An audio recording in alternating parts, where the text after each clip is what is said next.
Don Chamberlain, Great Wave Engineering here. Just getting ready to install the latest pond control system we put together on the pond at Coton Inn. Got it here on the bench. Got everything pretty much up and running. Got it all programmed the way I'd like it.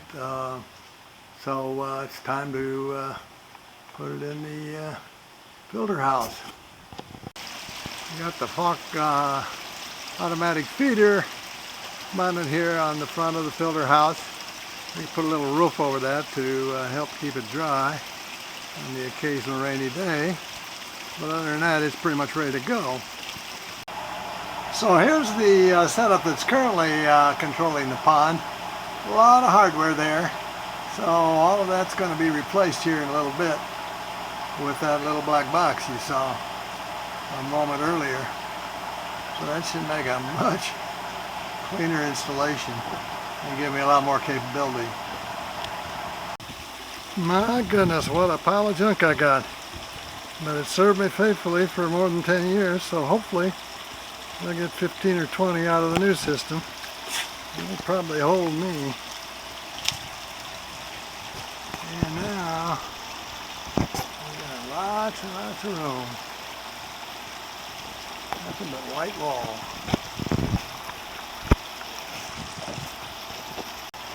And there she be, all mounted up, ready to go. So tomorrow, after a lovely breakfast, we'll see if we can't get this baby all hooked up and get it into operation. And so here we are. Have the panel mounted and all the outlets plugged in now. Pond is quiet as can be. All the pumps are off except for the pond air. It's set on automatic, and it's set up so that it'll keep running basically regardless, as long as there's electricity,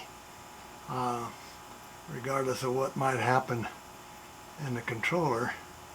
So it's the only thing running at the moment. And now we'll see if we can bring this baby to life. So here you can see Fusion, which is the web-based interface, which is pretty darn slick if you ask me. So anyways, here we go. Let's see what happens when we try to turn that pump on. And voila! Alright, so we got this filter running, and we'll put number 2 on, and it's running.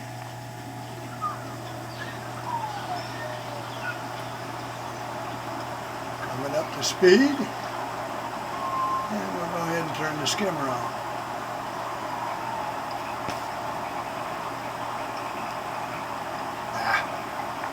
That's of course assuming. There we go.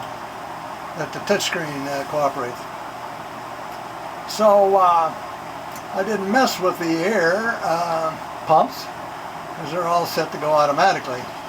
And the pond air was already on, and once the filters came online, the air feed to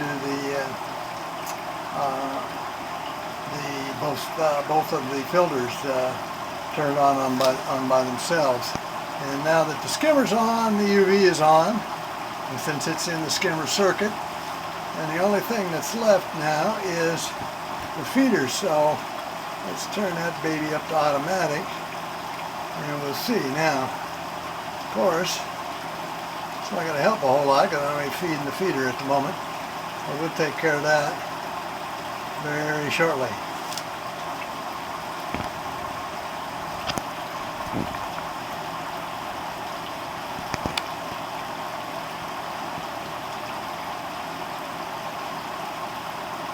The input numbers are pretty wacky at the moment because I don't have any of the inputs where they should be. That'll be the next phase. Okay, we just filled the feeder. So now we'll see if we can catch it. It'll go off in about a half an hour. We got it set up to go off every 45 minutes. And the duration will be determined by the water temperature. Except the water temperature probe right now is sitting out in the air and it's pretty warm, so they're going to get a little treat here pretty quick. Let's see if we can catch that on film, I was going to say, but that's not exactly what we're doing here. So I can estimate when the feeder's going to go off again, because we log that every time it goes off. And here, if I can hold the camera steady enough, you can see it went off at 14:28, almost 2:30, and it lasted for 10 seconds because it thinks the temperature is at its max, which in my case is programmed to be over 70 degrees. So, and actually the water temperature is probably getting close to that now. So anyways, in a little bit here, we will see what time we got here. It is now 2:47, so that means almost a half an hour has gone by. No, I'm sorry, 20 minutes has gone by, so another 25 minutes. If I can remember to grab the camera in time, let's see if we can see what happens. So here we have the sensor panel from the right filter on the pond, and this has been one of my bugaboos for years and years. I've got a ORP probe here, and that works hunky-dory. There's an RTD temperature probe, which worked well, although the thermocouples I tried for eons didn't work at all.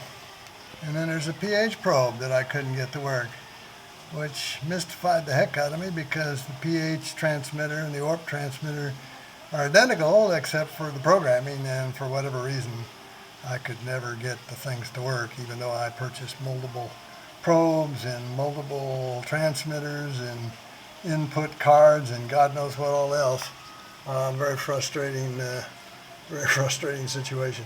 So all this stuff is going to get replaced by Neptune probes, which are the pH and ORP probes look identical. The temperature probe is significantly different. But anyway, the beauty of them is they work right out of the box, and I don't have to spend hours tearing my hair out and spending thousands of dollars trying to get them to work. So to me at least, that's a significant benefit. The pH and the ORP probes are going to go in the electronic waste basket. It's a good thing I emptied this out a week ago, because I'm going to be filling her up here pretty quick with all the crap I just took out of the filter house.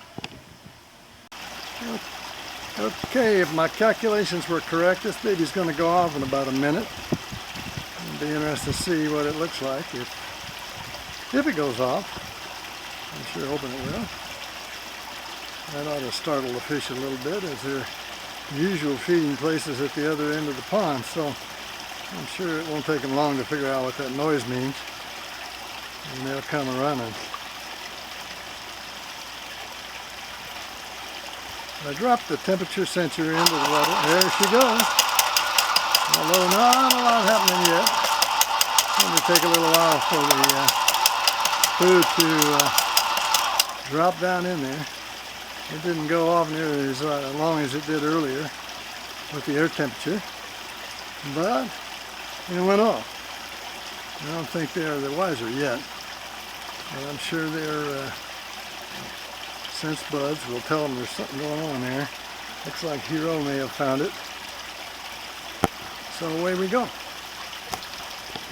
Food in the water, and as I was hoping, the air is keeping it from getting sucked into the skimmer, at least if those guys wake up pretty quick. I'm surprised that their sense of smell hasn't drawn them over here yet, but as I say, this is a whole new deal for them. So I'm sure, just like anything, it'll take them a while to figure this out.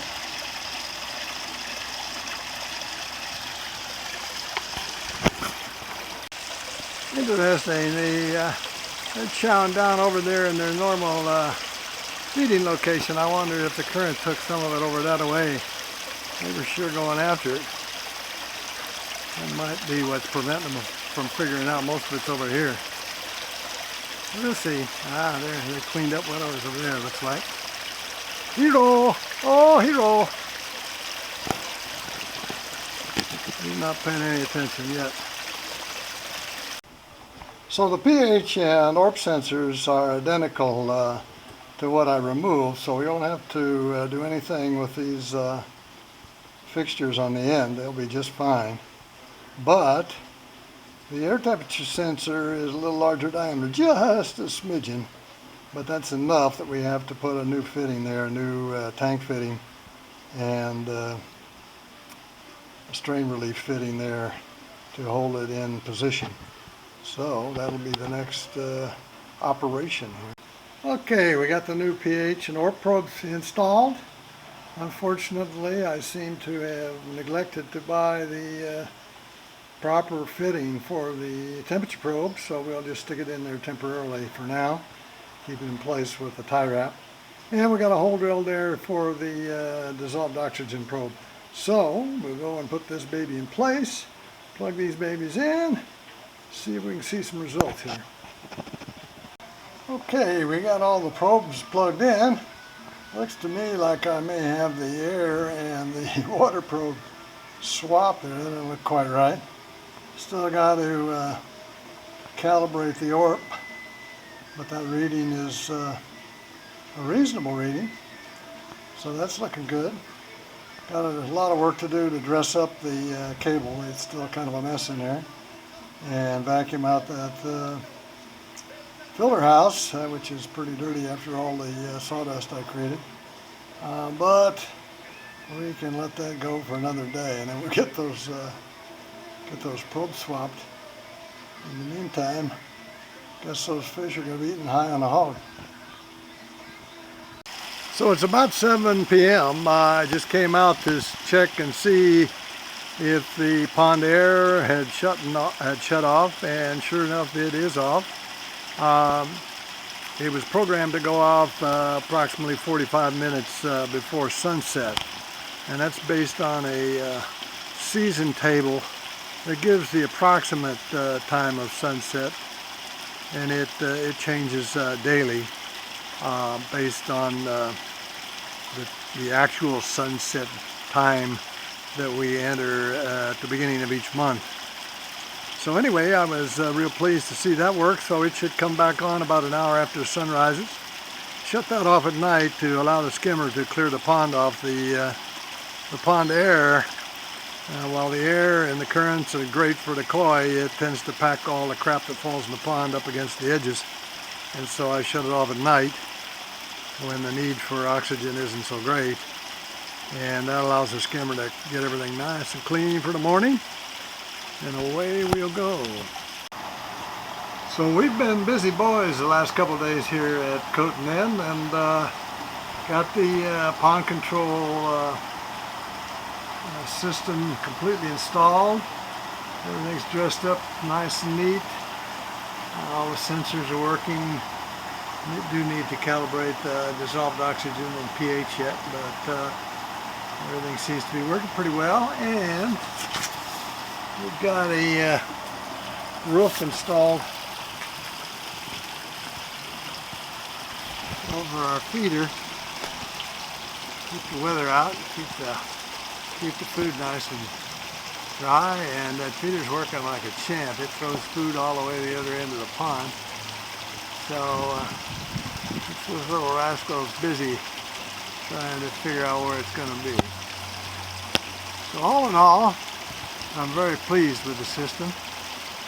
Feeder goes off every 45 minutes, just like it's supposed to. The pond air will shut down here about 45 minutes before sunset, and about an hour after sunrise it'll take off again. And we had PG&E was nice enough to kill the power the other day and allow us to test out the UPS, and it worked beautifully. As soon as the power came back up, the system took right off without missing a beat. So anyway, I think it's a great addition. And if anyone is interested and would like to have a system to monitor the water quality of their pond and keep an eye on their koi. The next thing I'll be doing is trying to get my camera going so we can keep an eye on what's going on out here and integrate that with the Fusion dashboard. Unfortunately, that's taxing my network skills, so I'm going to need to get some help with that, but it'll be coming up soon. And so if you're interested, check out Great Wave Engineering. Check out the pond control section, and happy koi keeping.